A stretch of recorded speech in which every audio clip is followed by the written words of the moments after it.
মইতো ক'লো না মই একেবাৰে ৰিজাইন দি দিম যদি মই এটা কথাও মিছা কৈছোঁ মই ক'লো নহয় যদি এটা কথাও মই মিছা কৈছোঁ জীৱনত হিমন্ত বিশ্ব শৰ্মাই ৰাজনীতিয়ে নকৰে ইয়াতকৈতো আৰু একো নালাগে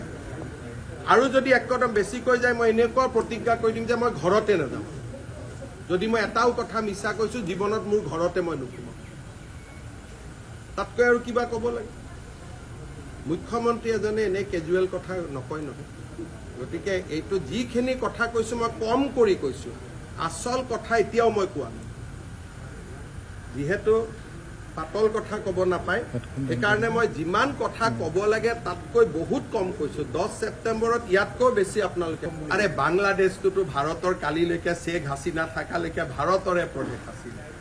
বাংলাদেশ আৰু ভাৰতৰ মাজত মৈত্ৰীৰ সম্পৰ্ক আছিলে বৈৰীৰ সম্পৰ্ক নাই এইটোতো 3 মাহৰ কথা ইউনুছ বাংলাদেশৰ প্ৰেসিডেন্ট হোৱাৰ পিছত মই গৈছোঁ নেকি বাংলাদেশত আমি চৰকাৰী ডেলিগেশ্যন লৈ গৈছোঁ বাংলাদেশত নুমলীগড় ৰিফাইনেৰীয়ে তেল পঠিয়ায় বাংলাদেশৰ প্ৰাণ জুচ আমি ইয়াতে কিনো বাংলাদেশ আৰু অসমৰ সম্পৰ্ক আমাৰ কোকৰাঝাৰ যোগীঘোপাত আমি মাল্টি মডেল লজিষ্টিক পাৰ্কে খুলিছোঁ যাতে বাংলাদেশত বস্তু পঠাব পাৰোঁ এডভান্টেজ আসাম 1ৰ সময়টো গৈছোঁ চৰকাৰে টিকট কাটি পঠাইছে বাংলাদেশ আৰু পাকিস্তান একে নেকি কাক বুৰ্বক বনাব খুজিছে